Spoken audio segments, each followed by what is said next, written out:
Now Osiris has as a symbol an eye, and that eye, of course, is the sun. And this eye represents the sun of the underworld. This symbol in the Egyptian was a ball of light surrounded by radiant rays. Therefore the sun was radiating in all directions, lifting up everything that came in contact with, bringing death to life out of the earth. That part of the world where the sun was above the horizon was the good part, the life part. Night was the dark part. Night was darkness, mystery, and death. Day was light, brightness, and wisdom. And now we come to the fourth month. You notice the name of the fourth month. Can anyone pronounce that for me? Tammuz. Tammuz. Right on the biblical Hebrew calendar, we have the month of Tammuz. That's what it is on the Jewish calendar. Does anyone know anything about Tammuz? We read about Tammuz in Ezekiel 8. It talks about the the women weeping for Tammuz. Now, what is this women weeping for Tammuz? What do we have going on here? We have to just step back a little bit and find out who Tammuz's mother was.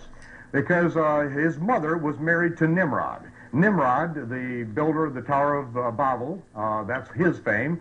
He died and he ascended up into heaven and became the sun, or the sun god.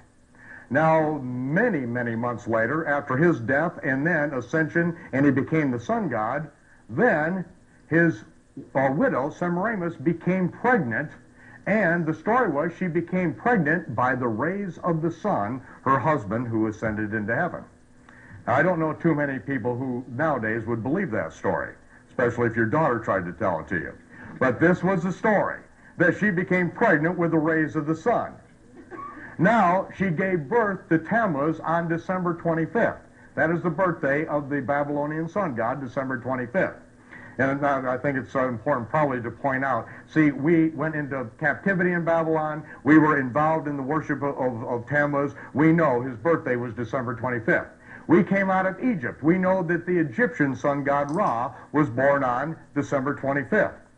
The Romans hung us on the cross, which was the sign of the Roman sun god Mithra, who was born on December 25th. They sacrificed Jews to their sun god Mithra, born on December 25th.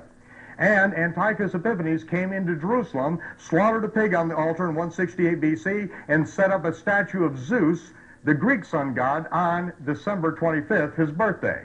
Now, there's one day I will guarantee you that Jesus of Nazareth was not born. It's December 25th. That's why if Western Gentile Christians attempt to try to witness to Jews and they have Jesus dressed up in a bunch of pagan sun god garments, then don't blame them if they don't believe it, because you've got them dressed up looking like a pagan sun god. They're not supposed to be worshiping pagan sun gods, and don't dress Jesus up like that. He was born on Tishri 15, and if you can't celebrate his birthday on the right date, then don't celebrate any pagan sun god's birthday. So it is that we have the month of Tammuz. The very word secrecy is repugnant in a free and open society. Is it good enough for you?